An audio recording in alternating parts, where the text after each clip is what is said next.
இது நாட்டு வளையல்ல வர சீமந்த வளையல். இப்படிதான் போடணும். இது 9ஆம் மாசம் உள்ள வளையல். இது 9 கலர் இருக்கும். நாட்டு வளையல்ல வந்து நான் வந்து கஸ்டமர் கிட்ட வரும்போது மட்டும்தான் இதை நான் செட் பண்ணி கொடுப்பேன். ஏன்னா செட் பண்ணி வைக்க மாட்டேன் நான் இதை. இப்போ ஆர்டர் நீங்க கேட்டீங்கன்னா மாச கணக்கு மட்டும் எனக்கு சொல்லி அனுப்பிட்டீங்கன்னா நான் அதுக்கேற்ற கலர் மட்டும், அதாவது இந்த மாசத்துக்கு இத்தனை இந்த கலர் இத்தனை வளையல்னு எனக்கு தெரியும். ஏன்னா ஒரு வளையல் கலருக்கும் ஒரு மாசம் இருக்கு. அது வந்து எங்களுக்கு கரெக்டா தெரியும். இதுதான் சீமந்த வளையல் எல்லாத்தையும் கொடுக்க மாட்டேன். ஒரு மாசத்துக்கு முதல் மாசம் ஆரம்பிச்சு 9ஆம் மாசம் வரைக்கும் ஒரு கலர் இருக்கு. இந்த கலர்ல வந்து கருப்பு வெள்ளையை மட்டும் சேர்க்க மாட்டேன். மற்ற 9 கலர்லயும் வந்து கரெக்டா கலந்து குழந்தைங்க அளவு பார்த்து கொடுத்துருவேன் நான். இதுதான் வளகாப்பு வளையல். நாட்டு வளையல்ல வர்றது. இதுலயே வந்து வெள்ளி கழுவுலையும் கலக்கலாம். 9 கலர் வரும். 5ஆம் மாசம் 7ஆம் மாசம்ல வரும். இதுலயே வந்து விஐபி வளையல்னு சொல்லி நான் சொன்னேன் பார்த்தீங்களா, அந்த பாக்ஸ் வளையல், அந்த வளையலும் கலக்கலாம். சாதாரண வளையலையும் கலக்கலாம். பிளெயின் வளையலையும் கலக்கலாம். ஆனா இதுல வந்து கலக்கும் போது இந்த வளையல் வந்து குழந்தைக்கு நீங்க 5ஆம் மாசம் பார்த்தீங்கன்னா 9ஆம் மாசம் முடிஞ்சு குழந்தை டெலிவரி ஆனதுக்கு அப்புறம் கூட இந்த வளையல் அப்படியே தான் இருக்கும். அதுக்கப்புறம் கூட அந்த மேல இருக்கிற அந்த கில்ட்டு போகவே போகாது. இதை விட இன்னும் பெனிஃபிட் வந்து அந்த வெள்ளி கழிவு வளையல். இதை நான் வந்து கல்யாணத்துக்கு போட்டு சீமந்தம் வரைக்கும் கையில குழந்தைங்க போட்டு தான் வராங்க. நல்லா இருக்கும் வளையல். நாட்டு வளையல்னாலே அது குழந்தைங்க எல்லாருக்குமே நிறைய பேருக்கு பிடிக்கும். என்கிட்ட மேக்சிமம் நிறைய பேர் வரவங்க இந்த வளையல கலந்து கொடுங்கம்மான்னு சொல்லி கேட்கறவங்க தான் அதிகம். எனக்கு இந்த வளையலுடைய சத்தமே வேறம்மா. அதாவது கன்சீவா இருக்கிறவங்க போடும்போது இந்த சத்தம் வந்து வரணும். ஒரு வளையலுக்கு சத்தம் வராது. இந்த சத்தம் வந்ததுனாலே அந்த ஒரு சத்தத்துக்கும் அந்த துடிப்புன்றது அது ஒரு தாய்க்கு தான் தெரியும். அந்த உணர்வை நல்லா புரிஞ்சுக்கிங்க நீங்களாம். ஏன்னா இந்த சத்தத்தை கேட்கும்போது அந்த துடிப்புன்றது அதிகமாவே தெரியும். வளையல்ன்றது நீங்க சாதாரணமா நினைக்காதீங்க. வளையலுக்கு நிறைய அர்த்தங்கள் இருக்கு. சம்பிரதாயத்துக்கும் போடுறாங்க, சாஸ்திரத்துக்கும் போடுறாங்க, ஆரோக்கியத்துக்கு போடுவாங்க, குழந்தையுடைய துடிப்புக்காக போடணும்னு சொல்லி. ஏன் ஒரு சில டாக்டருங்க சொல்லுவாங்க வளையல் போடுங்கன்னு தான் சொல்லுவாங்க. யாருமே வளையல் போடக்கூடாதுன்னு சொல்லவே மாட்டாங்க. எல்லாருமே வளையல் போடலாம். வளகாப்பு வளையல்ன்றதே நம்ம சந்தோஷமா நம்ம வந்து எவ்வளவுக்கு எவ்வளவு சந்தோஷம் இருக்கிறோம் அந்த அளவுக்கு குழந்தையுடைய ஆரோக்கியம் அதுலயே நமக்கு தெரிஞ்சிடும். நீங்க வளையல் போடாம இருந்து கொஞ்சம் ஒரு 10 நாள் பாருங்க. வளையல் போட்டதுக்கு அப்புறம் 10 நாள் பாருங்களேன். நம்மளுடைய சிந்தனையும் சரி, நம்மளுடைய ஆட்டிடியூடும் சரி, வயிற்றுக்குள்ள இருக்க பாப்பாவுடைய ஆட்டிடியூடும் சரி உங்களுக்கு நல்லா புரிஞ்சுக்குவீங்க. இந்த சவுண்டுன்றது வந்து நீங்க நிறைய பேர் சொல்லுவாங்க, இந்த மாதிரி இந்த கன்சீவா இருக்க நேரத்துல நல்ல சாங் கேளுங்க, நல்ல சுவாமி பாட்டை கேளுங்க, நல்ல ஒரு சிந்தனை உள்ள புக்கை படிங்கன்னு. அதே கருத்து தான் இந்த வளையலுக்கும் இருக்கு. நீங்க எவ்வளவுக்கு எவ்வளவு இதை விருப்பமா போடுறீங்களோ அந்த விருப்பத்துக்கு ஏற்ற மாதிரி தான் அந்த குழந்தையுடைய சிந்தனையும் வரும். ஏன்னு கேட்டீங்க, இந்த வளையல் சத்தமே எல்லாருக்குமே பிடிக்கும். இந்த சத்தம் வளையலுக்கு அம்மா இவ்வளவு சொல்றேன்னு நினைக்காதீங்க. உண்மையாவே இது உணர்வு பூர்வமா புரிஞ்சவங்க கரெக்டா தெரியும் உங்களுக்கு. ரெண்டாவது மியூசிக் மாதிரி தான் இந்த வளையல் சத்தமும். மியூசிக்ல எத்தனையோ கட்டன்னு சொல்றாங்க, அந்த மாதிரிதான் இதுவும். வளையலுக்கும் ஒரு வளையலுக்கும் ஒரு சத்தம் வரும். இந்த சத்தத்தை கேட்டாலே அந்த குழந்தையோட இதுவே எனர்ஜெட்டிக் வந்து நல்லா தெரியும் நமக்கு. ரெண்டாவது வந்து வளையல் போறதுல வந்து சகல ஐஸ்வர்யம் கிடைக்கும்னு சொல்லி பெரியவங்க, நான் சொல்லல, பெரியவங்க சொல்லியிருக்காங்க. அதன்படியில நான் வந்து பழைய சாஸ்திரத்தை தான் நான் நிறைய பேருக்கு என்னால முடிஞ்ச சில கருத்துக்களை சொல்லுவேன் நானு. ஆனா அதன்படி கேட்டு நடக்கிறவங்கள உண்டு. அதே மாதிரி வளையலே விரும்ப மாட்டேன்னு சொல்றவங்க கூட நான் வந்து போட்டு தான் அனுப்புவேன். வளையல் போட்டுட்டு போமான்னு சொல்லி சண்டை போட்டாவது அந்த குழந்தைங்களுக்கு போட்டு அனுப்புவேன். ஆனா அடுத்த வாட்டி அந்த குழந்தைங்களை வந்து அம்மா நீங்க எனக்கு வளையல் எனக்கு போடுங்கம்மா, போன வாட்டி போட்ட வளையல் எனக்கு ரொம்ப பிடிச்சிருந்ததுமா, அதே மாதிரி போடுங்கம்மான்னு சொல்லிட்டு வந்து போடுவாங்க. அப்போ வந்து எனக்கு இன்னும் சந்தோஷமா இருக்கும். பரவாயில்லையா, நம்மளுடைய சொல்ல கூட ஏத்து ஒரு பிள்ளைங்க வராங்களே நான் நினைச்சுக்கேன். எனக்கு உண்மையாவே இந்த வளையல் கொடுக்கும் போதும் வளகாப்புக்கு கல்யாணத்துக்கெல்லாம் கொடுக்கும் போது எனக்கு கிடைக்கிற சந்தோஷத்துக்கு அளவே இல்லைம்மா. ஏதோ பெரிய போக முடியாத கோவிலுக்கெல்லாம் போயிட்டு வந்த சந்தோஷம் தான் எனக்கு கிடைக்கும். உண்மையாவே நான் சொல்றேன். இந்த வளையலுக்காக நான் வந்து ரொம்ப முக்கியத்துவம் கொடுக்கறேன்.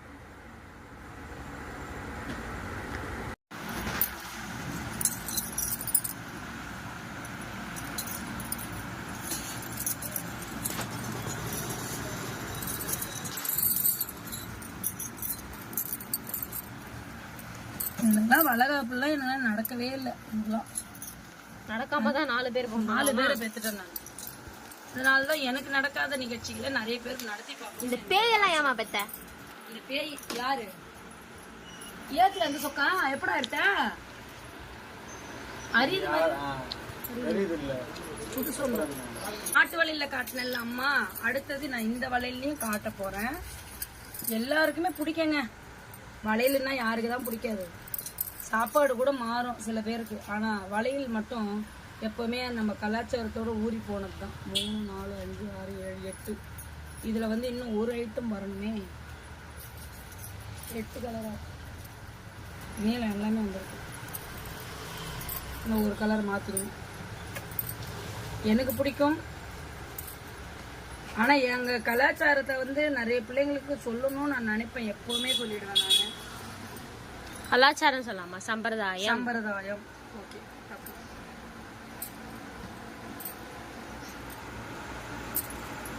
இருக்கு பாத்தீங்களா? எங்க பவானி அக்கா கை கூட அழகா இருக்கு. என் கை.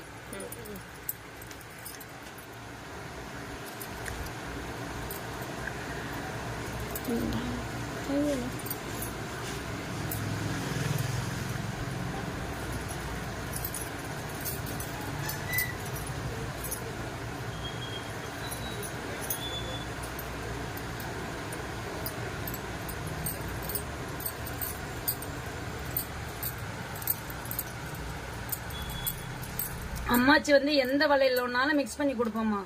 அதுதான் நிறைய பேருக்கு பிடிக்கும். நான் வளையல் செட் பண்ணும்போது ஒரு சில குழந்தைங்களுக்கு, எங்களுக்கு இந்த மாதிரி செட் பண்ண தெரியாதுமா, நீங்களே பண்ணி கொடுத்துருங்கம்மான்னு சொல்லுவாங்க. இருங்க, இன்னொரு கைக்கு போடணும். போட்டதுக்கு அப்புறம் பாருங்க. வளையல் வந்து வளையலுடைய இதுவே வந்து அம்சம் வந்து தெய்வீக அம்சம், அம்மனுடைய ரூபம்னு சொல்லுவாங்க. வளையலுக்கு நிறைய கதைகளே இருக்கு. பழங்காலத்துல எங்க பாட்டிங்கெல்லாம் நிறைய கதை சொல்லுவாங்க வளையலுக்காக. ஒரு அம்மன் வந்து கை நீட்டி வளையல் போட்டு எங்க அண்ணங்கிட்ட காசு வாங்கிக்கன்னு சொன்ன கதைலாம் கூட இருக்கு. இதுவும் வளகாப்பு வளையல் தான். அந்த கதையை வந்து, அதாவது ஒரு அம்மன் வந்து, ஒரு அம்மா வந்து வளையல்காரு, அதாவது வளையல்காரங்களுக்குன்னு ஒரு கதை. அந்த அம்மா ஒரு குடிசைக்குள்ள இருந்து கை நீட்டும் போது, இந்த குடிசையில வாழறவங்க இவ்வளவு அழகா கை இருக்குன்னு சொல்லிட்டு அவரு வந்து போட்டுட்டே இருந்தாராம் வளையல. அம்மா வளையல் போட்டுட்டோமா, வளையல் போட்டுக்கிட்ட உடனே காசு கொடுமான்னு கேட்டிருக்காரு. அங்க எங்க அப்பா இருப்பாரு 7வது தெருவுல. எங்க அப்பா கிட்ட போய் காசு வாங்கிக்கோன்னு அந்த அம்மா சொல்லுவாங்க.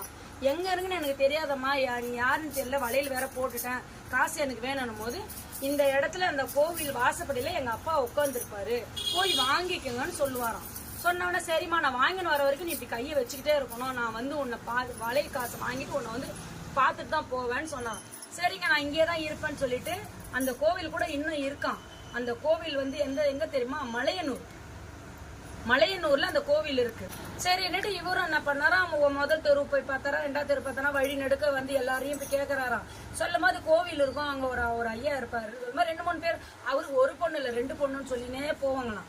போனோன்னா அவர் உட்காந்துருப்பாரா, ஒரு பட்டை அடிச்சுட்டு ஒருத்தர் உட்காந்துட்டு இருப்பாரா, கோவில் குருக்கள் மாதிரி இருப்பாராம். ஐயா உங்க பொண்ணுக்கு நான் வளையல் போட்டேன், ஒரு பொண்ணு எங்க அப்பா கிட்ட போய் வாங்கிக்கேன்னு கையை மட்டும் காட்டினாங்க. வளையல நான் வந்து இத்தனை டசன் போட்டேன், காசு கொடுக்கணும் போது என் பொண்ணு வீட்டுல இருக்கிறா, நீங்க எப்படி யாருக்கு வளையல் போட்டீங்களோ, உங்களுக்கு ஒரு பொண்ணு இருக்காமே, அந்த வீட்டுல வந்து ஓலை வீட்டுல இருந்து கையை காட்டினாங்க. எனக்கு 2 பொண்ணு ஆச்சே, ஒரு பொண்ணு யாரு நீங்க சொன்னீங்க, என் பொண்ணுங்க வீட்டுல இருக்காங்க, காசுலாம் நான் தர முடியாதுன்னு சொல்லவே அவரு வந்து எவ்வளவு வாதாடி பாத்துறாரு, காசு கொடுக்கலன்னு இவர் என்ன பண்ணாரா, வளையல்காரு மறுபடியும் அந்த அம்மா கிட்டயே போயிட்டு, அம்மா நீ உங்க அப்பான்னு சொன்னவர் வந்து உங்க அப்பா இல்லையாமே, வளையல் காசு தர மாட்டாரு, என்னம்மா நீ எப்படி ஏமாத்திட்டானும் போது அந்த அம்மாவுடைய சுயரூபத்தை அந்த வளையல்கார் பார்த்தாராங்க. பார்க்கும்போது அந்த அம்மா வந்து அந்த குடிசை இருந்த இடம் வந்து அப்படியே வெளிச்சம் ஆயிட்டு, அப்படி ஒரு பிரகாசத்தோட அந்த அம்மா வந்து உருவத்தை காட்டியிருக்காங்க.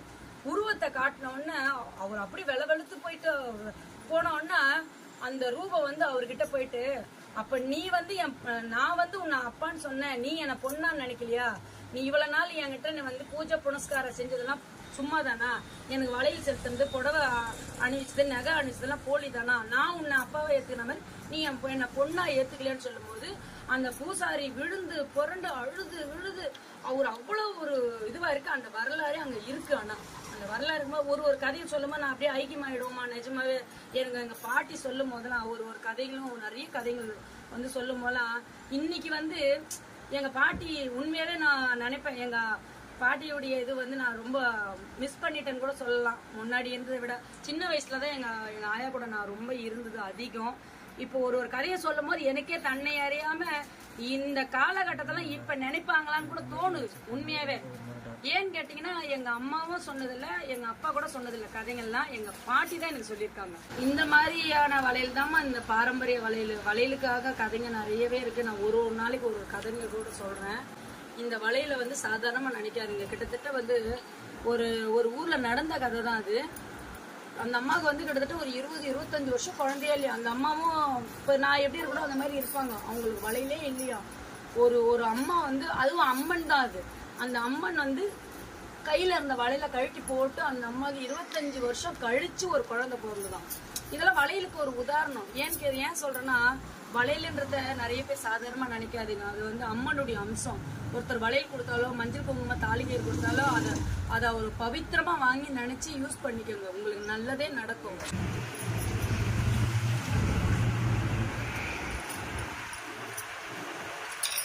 எதுவும் ஃபேன்சி வளையல்லையே வர வளையலுமா அழகா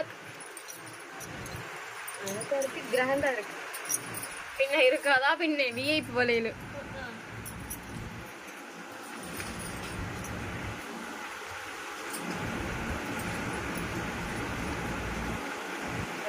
பாரு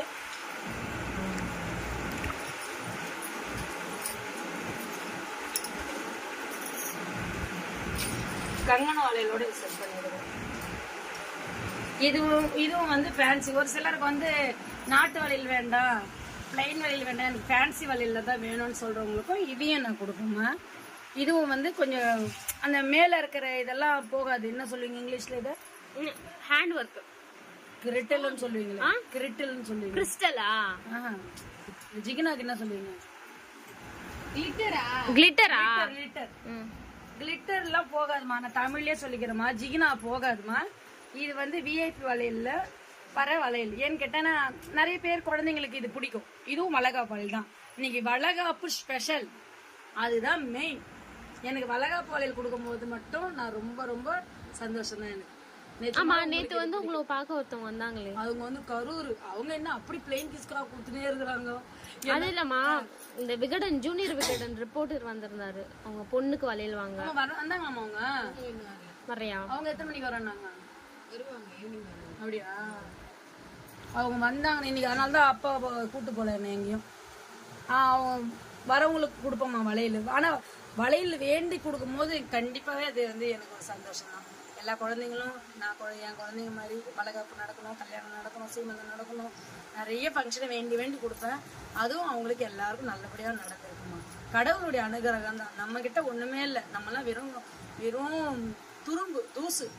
கடவுள் அனுகிரகம் இருக்கிறவங்களுக்கு எல்லாருமே நல்லாதாமா இருப்பாங்க. உண்மையாவே நீங்க எல்லாம் நல்லா இருக்கணும். கடவுள் கிட்ட நான் பிரார்த்திச்சு வேண்டிக்கிறேன். எல்லாரும் நல்லா இருங்க. சகல சகோதரத்தோட வணக்கம். அடுத்த வளையலும் உங்களுக்கு காட்டும். இல்லையே சீமந்த வளையல். இதுவும் அந்த மேல இருக்க ஜிகினாலாம் போகாதுமா. இதுவும் 5 மாசம் 7 9 மாசம் போடலாம். ஒரு சிலருக்கு ஒரு வளையல் பிடிக்கும். அம்மா எனக்கு இது சிறும்புள்ளியில கொடுங்கன்னுவாங்க. ஒரு சிலர் நாட்டு வளையல், ஒரு சிலர் பிளைன் வளையல், ஒரு சிலர் கட்டிங் வளையல், ஒரு சிலர் வந்து இந்த ஃபேன்சி வளையல்ல கொடுங்க. நிறைய வளையல் இருக்குமா வளையல்ல மட்டும். ஆனா அது மாசத்துக்கு ஏற்ற மாதிரி கலந்து கொடுத்துருவேன் நான். இந்த வளையலும் நிறைய ஆர்டர் எனக்கு அதிகமா போயிட்டே இருக்கும். இதுல எத்தனை மாசம் சொன்னீங்கன்னா அது கரெக்டா கொடுத்துருவேன் நான். என் கையில நீங்க போடவே இல்லை. போடுறியா?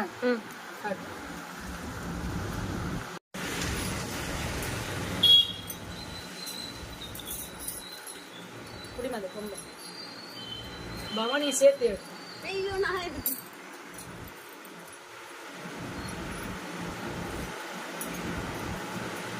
2-3 வாட்டியா டெமோக்கு என் பொண்ணே இல்ல, அதனாலதான் போட முடியல. அழகா இருக்குல்ல? சூப்பரா இருக்கு பாருங்க. கையில போட்டு பார்க்கும் போது இது ஒரு அழகே தெரியும். ஆனா இது உண்மையாவே அதே மாதிரி அந்த வளையல போட்டு காட்டலாமா? இன்னொரு அந்த 2 வளையல் போட்டேன் பாத்தீங்களா, அதையும் நான் போட்டு காட்டுறேன் பாருங்க.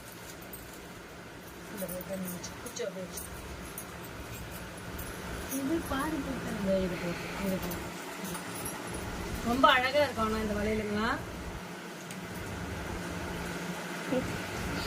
திடீர்னு எனக்கு வந்து இந்த மௌன ராகம் படத்துல வந்து ரேவதி இந்த மாதிரி தான் போட்டோம். இதுல ஒரு சீமந்தம் இல்லம்மா, சாதாரண இப்ப வர புடவைங்களுக்கு எல்லாம் ரொம்ப மேட்ச் ஆகும். இதானா இப்ப வந்து ஃபேன்சியா வாங்குற வளையல்ல இந்த மாதிரி கலர்லாம் நிறைய பேர் நான் இது பண்ணி கொடுத்துருக்கிறேன். இது ரொம்ப அழகாவும் இருக்கும்.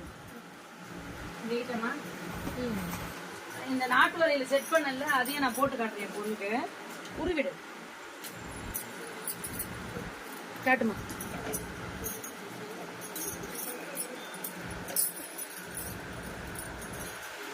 காட்டு ஃபுல் பண்ணிட்டு அப்புறம் காட்டு போட்டோ. நல்ல காலம். இப்ப என் பையன் இங்க இல்லைன்னா அவனும் எதாவது ஒண்ணு பண்ணுவான், பேசிக்கினே இருப்பான். அவன்கிட்ட கத்துறதுன்னு பெரிய இதுவா இருக்கு. போதுமா என்ன போடுவா? போதும். இது வந்து நாட்டு வளையல். நாட்டு வளையல கலந்து, ஆனா அந்த குச்சியில காட்டும் போதை விட கையில காட்டும் போதே அது ஒரு அழகு நல்லா தெரியுது இல்ல. உண்மையில அந்த குச்சியில கூட தெரியல எனக்கு, அந்த கையில காட்டும் போது அழகா இருக்கு. அந்த வளகாப்பு வளையல்னாலே ஒரு தனித்துவம் தான் அது. கல்யாணத்துக்கு கூட ஒரு கலர் தான் போடுவாங்க, ஆனா அந்த சீமந்தம் மொத்தம் 9 அதாவது 9 கலர் எதுக்கு போடுறோம்னு சொல்றேன். 9 நவகிரகத்துடைய ஆசீர்வாதம், அதான் 9 முக்கோடி தேவர்களுடைய ஆசீர்வாதமும் அதுல அடங்கும். அந்த 9ஆம் மாசம் நிறைவு பண்றது வந்து இதுக்காக தான். அந்த தேவர்கள் எல்லாம் இருந்து ஆசீர்வாதம் பண்ணுவாங்களாம். அந்த 9 கலருக்கும் 9 விதமான ஒரு ஆசீர்வாதங்கள், ஐஸ்வர்யம் எல்லாமே கலந்து உங்களுக்கு கிடைக்கணுன்றதுக்காக தான் இந்த 9ஆம் மாசம் நிறைவு பண்ணி பூர்த்தி பண்றது. ஒரு சாங்கிய சம்பிரதாயம் மாறுபடும், ஆனா எல்லாமே ஒரே இதுதான். என்னமா இந்த இன்னைக்கு ஒரு டைம் இருக்கிறதுனால இதெல்லாம் எடுத்து போட்டுட்டோமா. இத வந்துட்டாமா. அவனும் என்னடா எதுவுமே பேசவே இல்ல, உன்னை வேற நிறைய பேர் கேக்குறாங்கடா. ஓடியாரானா எப்படி எல்லாம் சீன் போடுறான் பாருங்க. கை கேட்டு சாப்பிட்டியாடா? இது சாப்பிட்டு முன்னாடி நீங்க வாங்க. உன்னை வேற நிறைய பேர் கேக்குறாங்க, ரொம்ப அழகா இருக்கிறேன்றாங்க. தெரியலையான்னு தெரியலாம். யூடியூப் கேமரா சரியில்லை.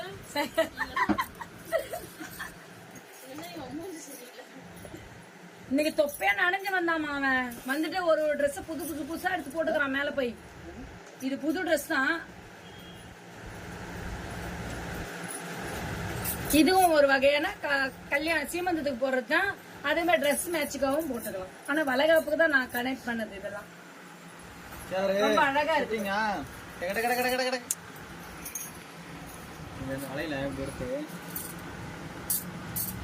உன்னை தேடி வர கஸ்டமருக்கு ஏதாவது ஒண்ணு சொல்லண்டா. தேடி வர கஸ்டமருக்கு ரொம்ப ரொம்ப நன்றி.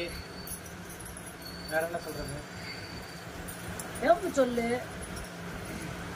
பிரியா. இந்த வலையில பாத்து நீங்க தேடி வரவனா இதுக்கு அப்புறம் எனக்கு கால் பண்ணி அட்ரஸ் கேட்றேன். அட்ரஸ் வேணாம் அட்ரஸ் எல்லாம் கேட்க வேணாம். நானே உங்களுக்கு லொகேஷன் அனுப்பிடுறேன். அதுதான்மா நான் சொன்னேன். கேட்க வேணாம்னு சொன்னேன். லொகேஷன் அனுப்புறது வேற. ஆமா நம்ம தான் பின் பண்றோமே லொகேஷன். அதுதான் கேட்கறத விட அவங்களுக்கு புரியாது இல்ல. லொகேஷனை பார்த்தாங்கன்னா அந்த ஆட்டோவுக்கு போட்டுருவாங்க. அதான் சொன்னியா நீ தமிழ்ல சொன்னியா நான் இங்கிலீஷ்ல சொன்னேன். ஐயோ இது குழப்பமா இருக்குது. கண்ணதாசா இதுதான் நான் சொன்னேன். இவன் வந்தானா நான் குழப்பமாயிடுவேன். கண்ணதாசா ஜேசுதாசா அதே கதைதான்.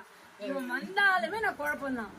தெளிவா பதில் சொல்லினே ஒரு கதெல்லாம் சொல்லிட்டு இருந்தேன். கொஞ்ச நேரத்துல என்ன எப்படி ஆக்கிட்டான் பாருங்க. ஏன்டா பைத்தியக்காரனாயே, அவங்கள ஏன்டா பைத்தியக்காரி ஆக்குறேன். ஓகேமா, அதான் டாடா பாபி சொல்லிடுங்க. வணக்கம். சம்பிரதாய ஸ்டோர் மீண்டும் வருக. நன்றி தானே. நன்றின்னு மட்டும் சொல்றேன். நன்றி. மீண்டும் வருகன்னா ஒரு ஊரை விட்டு ஒருத்தவங்க போறாங்கன்னு சொன்னாங்க. அவன் ஏதோ சொல்றோமா. நன்றிமா, பாய்மா.